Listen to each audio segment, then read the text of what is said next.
Mesdames et messieurs, bonjour à toutes et à tous. Bienvenue sur un nouvel épisode. Nous allons démarrer un nouveau message. Ce sera la deuxième partie de notre message, la doctrine du Saint-Esprit.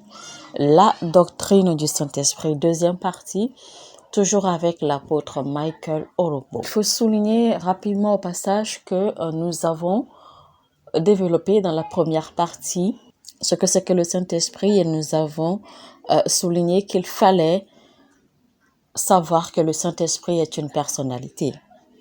Le Saint-Esprit n'est pas juste une sensation ou un mouvement ou un vent ou une expérience, mais le Saint-Esprit est une personnalité à reconnaître et à travailler avec. Nous avons essayé de découvrir un peu quels sont les critères, d'accord, qui démontrent que le Saint-Esprit est une personnalité. Et c'est là que nous avons démontré que le Saint-Esprit avait de l'émotion, le Saint-Esprit a des pensées, c'est-à-dire le Saint-Esprit pense, le Saint-Esprit a de la volonté, le Saint-Esprit a une identité personnelle également. Donc nous avons développé ces critères pour démontrer que le Saint-Esprit était une personnalité. Parce que avant cela, on a démontré les critères qui caractérisent un être, d'accord, d'une personnalité. Et donc là, dans cette deuxième partie, nous allons évoluer, nous allons découvrir les autres critères qui caractérisent le Saint-Esprit. Comment l'on peut fonctionner, d'accord, avec le Saint-Esprit. Deuxième catégorie de critères qui caractérisent ou qui qualifient le Saint-Esprit d'une personnalité. Alors, premièrement, c'est que le Saint-Esprit opère. Il opère dans une fonction précise. Premièrement, le Saint-Esprit dirige. Matthieu 4, verset 1.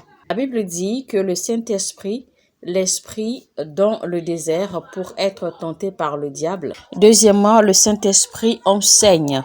Le Saint-Esprit éduque. Jean 14, verset 26, par exemple. Mais le consolateur, l'Esprit Saint, que le Père enverra en mon nom, vous enseignera toutes choses et vous rappellera tout ce que je vous ai dit. L'onction du Saint-Esprit peut vous enseigner toutes choses. Troisièmement, le Saint-Esprit parle.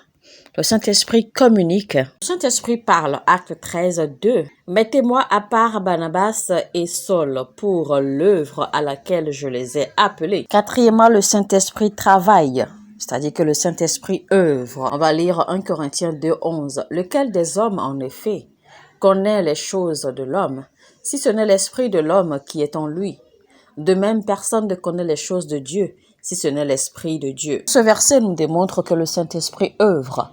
Le Saint-Esprit travaille. Et il y a bien d'autres versets, d'accord, qui soutiennent cette théorie. Si on lit par exemple le verset 10 qui dit « Dieu nous les a révélés par l'Esprit, car l'Esprit sonde tout, même les profondeurs de Dieu. » Vous voyez? Donc, le Saint-Esprit travaille. Le Saint-Esprit œuvre parce que c'est en travaillant, parce que le Saint-Esprit cherche les révélations, le Saint-Esprit cherche. Et c'est en cherchant que le Saint-Esprit connaît les profondeurs de Dieu. Les profondeurs de Dieu, ce sont les pensées profondes de Dieu. Le Saint-Esprit connaît les plans de Dieu. Et ceci parce qu'il cherche, et c'est pour cela qu'il est en mesure de nous enseigner toutes choses, de nous révéler toutes choses. Cinquième position, le Saint-Esprit témoigne. Le Saint-Esprit est un témoin. Jean 15, 26. Quand sera venu le consolateur que je vous enverrai de la part du Père, l'Esprit de vérité qui vient du Père, il rendra témoignage de moi. Et vous savez que seule une personne peut témoigner. Une chose ne peut pas témoigner. Donc, seule une personnalité ou une personne peut témoigner de quelque chose. Bon, j'essaie de vous donner en fait les différents points qui prouvent que le Saint-Esprit est une personne ou une personnalité. Ensuite, le Saint-Esprit convainc. D'accord? C'est le Saint-Esprit qui convainc de la notoriété ou de l'authenticité de la parole de Dieu. C'est le Saint-Esprit qui convainc les âmes du contenu de la révélation cachée derrière la parole. Nous allons lire Jean 16, verset 8. « Et quand il sera venu, il convaincra le monde en ce qui concerne le péché, la justice et le jugement. Seul le Saint-Esprit sait quoi dire et comment convaincre le cœur de l'homme. Donc, troisièmement, le Saint-Esprit loue et le Saint-Esprit intercède. Lisons Romains 8, verset 26 qui dit « De même aussi l'Esprit nous aide dans notre faiblesse, car nous ne savons pas ce qu'il nous convient de demander dans nos prières. Mais l'Esprit lui-même intercède par des soupirs inexprimables. » Donc, si le Saint-Esprit fait toutes ces actions, c'est parce qu'il faut être une personne pour faire toutes ces actions. Un vent ne pourra pas faire tout cela. Un soupir ou une expression ou une sensation ne pourra pas faire tout cela. Donc, il faut être une personne pour avoir toutes ces capacités d'agir.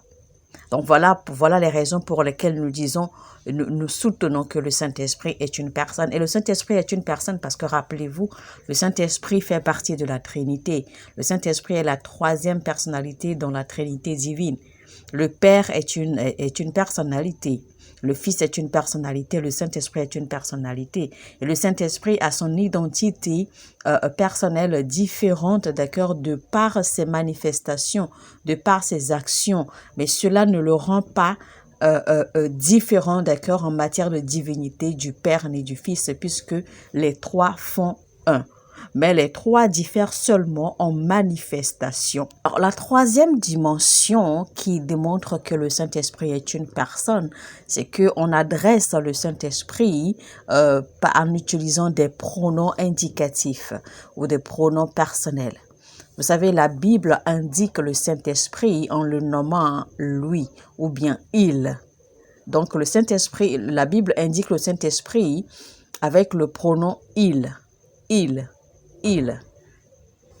Vous savez qu'on n'indique pas une chose en utilisant il. Donc, on indique une personne en utilisant il, en utilisant des pronoms personnels. Donc là, les trois dimensions qui démontrent que le Saint-Esprit est une personne. La raison pour laquelle votre marche, votre relation avec Dieu ne grandit pas vraiment, eh bien, c'est parce que vous ignorez, d'accord, cette réalité du Saint-Esprit. Et vous savez, la plupart, en fait, aujourd'hui, relatent le Saint-Esprit à des sensations. Donc, beaucoup vont dire, en fait, ou beaucoup ressentent la présence du Saint-Esprit parce qu'ils ont des frissons ou parce qu'ils ont ceci ou parce qu'ils ressentent, parce qu'ils ont des sensations diverses et donc, eh bien, ils reconnaissent ou ils distinguent ou ils dictent la présence du Saint-Esprit, d'accord, par ces diverses sensations. Et ne sachant pas ou ignorant que le Saint-Esprit est une personnalité avec qui il faut coopérer, qu'il faut déjà connaître, d'accord, reconnaître ses manifestations et savoir comment communiquer avec lui et coopérer avec lui surtout. Et vous savez une chose avec le Saint-Esprit ne réagit pas tout le temps. Le Saint-Esprit réagit seulement quand il le faut. Il réagit seulement quand c'est nécessaire. Le Saint-Esprit est avec vous. Vous pouvez parfois discuter avec le Saint-Esprit et il ne va pas vous répondre, mais il est là, ça ne veut pas dire qu'il n'est pas là. Ce n'est pas parce que vous ne ressentez pas, vous n'avez pas des frissons ou que vous n'avez pas des sensations dans votre corps ou dans l'atmosphère autour de vous que vous allez dire que le Saint-Esprit n'est pas présent. Non, parce que ces sensations en fait ne définissent pas que le Saint-Esprit est présent. Voilà pourquoi il est important de savoir, d'accord, que le Saint-Esprit est une personnalité. Et c'est seulement cette conscience que vous saurez maintenant comment coopérer ou comment fonctionner ou comment opérer avec lui. Le Saint-Esprit peut vous parler, le Saint-Esprit, vous pouvez communiquer littéralement avec le Saint-Esprit. C'est une chose que vous devez, c'est une réalité que vous devez savoir en tant que chrétien. Et vous allez voir que cela va transformer complètement votre perception de la chrétienté et de la divinité. Vous savez, l'homme de Dieu, le pasteur Benny Hinn, il a écrit un livre qui dit « Bonjour Saint-Esprit ». Et quand il a écrit ce livre, en fait, beaucoup se posaient des questions. Mais est-ce que tu parles au Saint-Esprit? Est-ce que le Saint-Esprit te parle?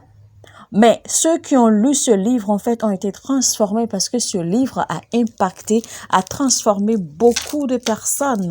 Ceux qui ont croisé ce livre ont été émerveillés parce qu'ils ont reçu en fait un impact, une révélation du Saint-Esprit qu'ils n'avaient jamais su. Notre vie de chrétien ne devrait pas être un événement ou quelque chose de platonique.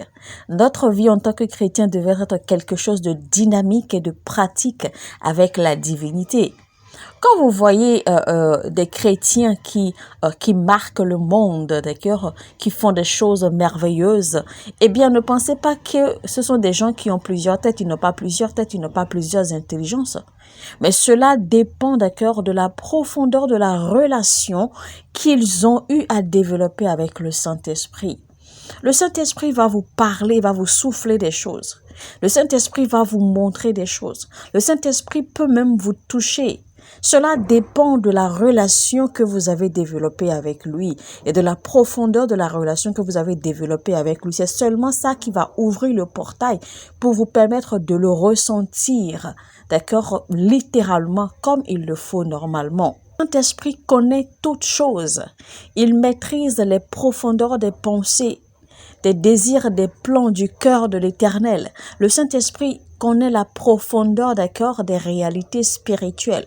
Donc, si vous êtes amis au Saint-Esprit, le Saint-Esprit va vous communiquer les choses. Le Saint-Esprit va vous montrer les choses.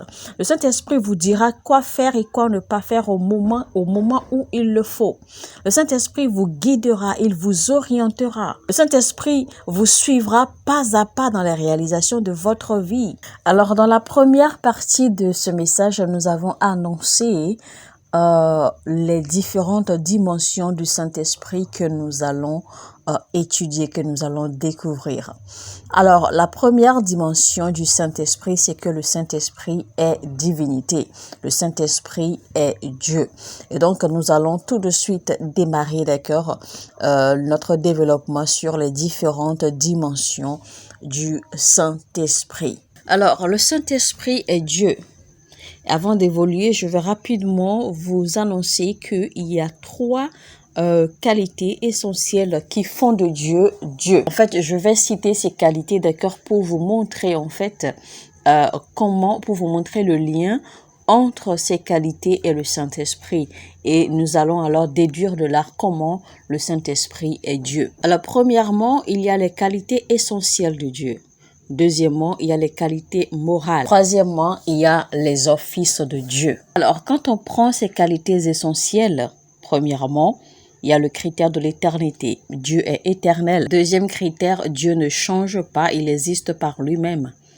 Troisième critère, Dieu ne change pas. Quatrième critère, Dieu est omnipotent. Cinquième critère, Dieu est omniscient. Sixième critère, il est omniprésent. Et on peut rajouter un autre critère qui est que Dieu est omnibénévolent, c'est-à-dire que c'est seul Dieu qui aime comme personne ne peut aimer. Que ce que Dieu a aimé au point de s'offrir lui-même, c'est-à-dire que Dieu nous a tellement aimés qu'il a offert son Fils unique en sacrifice pour nous racheter. Maintenant, parlons de ces qualités morales. Premièrement, il y a le critère de la justice, c'est-à-dire le critère de la vérité. Donc, Dieu est vérité, Dieu est justice. Deuxième critère, Dieu est saint. Troisième critère, Dieu est amour. Quatrième critère, Dieu est fidèle. Ce sont donc là ces qualités morales. Maintenant, on va parler de ses offices, c'est-à-dire les offices de Dieu. Premier critère, c'est que Dieu est créateur. Deuxième critère, c'est lui qui donne vie. Donc, ce sont là les offices de Dieu. Et donc, seul Dieu occupe ces offices. Il n'y a pas d'être sur la terre et même à l'éternité qui occupe ou qui soit en mesure d'occuper ces offices. Seul Dieu est créateur. Il n'y a pas d'être sur la terre, même après la terre, même à l'éternité, qui soit créateur. Parce que seul Dieu a créé, c'est lui seul qui crée. Donc il n'y a pas d'autre être qui ait la capacité de créer quoi que ce soit. il n'existe pas d'être d'accord qui soit en mesure de donner la vie aussi. Ce sont donc là les deux offices principaux de Dieu. Maintenant, quand vous étudiez bien le Saint-Esprit, vous allez voir que le Saint-Esprit possède toutes les qualités essentielles de Dieu et toutes les qualités morales de Dieu. Et le Saint-Esprit fonctionne également dans les offices de Dieu. Voilà pourquoi le Saint-Esprit n'est pas simplement divin, mais il est Dieu. Il est Dieu et il peut être adoré.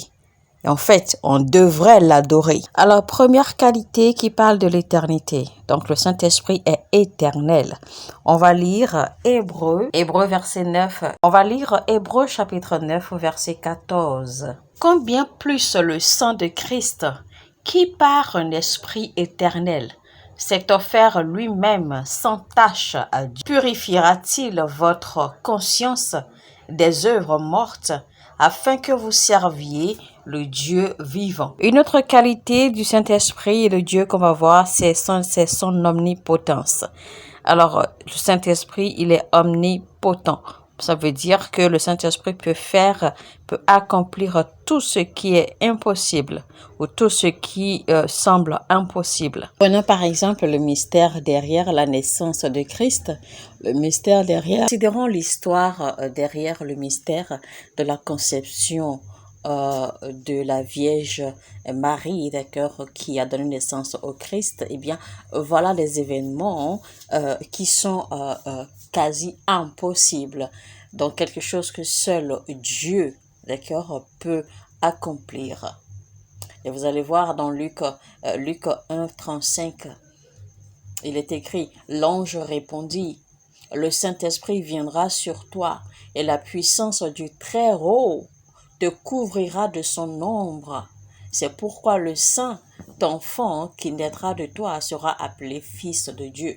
Vous voyez donc que cette possibilité, puisque Dieu ne peut pas descendre lui-même pour accomplir cette œuvre, eh bien, il a fallu que ce soit le Saint-Esprit qui fasse que cela soit possible.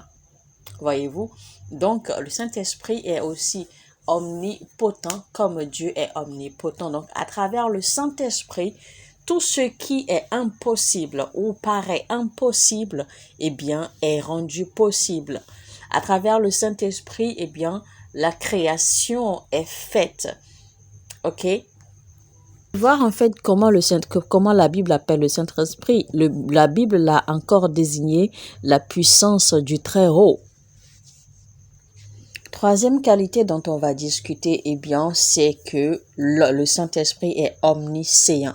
Rappelez-vous, dans l'étude des critères qui définissent le Saint-Esprit en tant que personne, eh bien, on a vu que le Saint-Esprit connaît toutes choses. Le Saint-Esprit connaît la profondeur de Dieu. Et le Saint-Esprit nous enseigne toutes choses. Donc déjà dans Jean 14, 26, nous avons vu que le Saint-Esprit nous enseigne toutes choses. Maintenant, Jean 16, 12, 13 dit, « J'ai encore beaucoup de choses à vous dire, mais vous ne pouvez pas les porter maintenant. Quand le Consolateur sera venu, l'Esprit de vérité, il vous conduira dans toute la vérité, car il ne parlera pas de lui-même. Mais il dira tout ce qu'il aura entendu et il vous annoncera les choses à venir. » Vous voyez donc que le Saint-Esprit connaît toutes choses. Le Saint-Esprit connaît toutes choses. Il connaît le commencement et la fin de toutes choses. Vous voyez qu'il est écrit clairement que le Saint-Esprit va nous annoncer les choses à venir. Donc non seulement le Saint-Esprit nous révélera les choses du passé, il nous enseignera les choses du présent et il nous révélera les choses à venir. Donc le Saint-Esprit est omniscient. Il est omniscient, tout comme Dieu est omniscient. Alors, mesdames et messieurs, on va s'en arrêter là pour aujourd'hui. C'était donc la deuxième partie de notre message, la doctrine du Saint-Esprit. avec l'apôtre Michael Oropo. Alors, si vous avez aimé ce message, likez, cliquez sur le bouton j'aime et partagez au maximum autant que vous pouvez. Partout où vous pouvez partager. Cela permettra également à YouTube de recommander, d'accord, les messages de cette chaîne. Et aussi, eh bien, si vous n'êtes pas encore abonné, abonnez-vous maintenant. Activez la cloche de notification afin de ne rater aucun de nos messages, surtout les messages qui viennent en série. Ne les ratez pas, parce que si vous ratez un, eh bien, vous risquez de ne pas vraiment suivre la logique du message et vous risquez de ne pas comprendre, d'accord, les révélations, les leçons qui sont cachées, et évidemment, vous risquez de ne pas vraiment jouir ou recevoir les avantages, d'accord, la grâce et l'esprit que les messages diffusent. Alors sur ce, je vous dis que Dieu vous bénisse. Shalom, shalom chez vous. À très très bientôt. Mon heure a sonné et votre heure a sonné.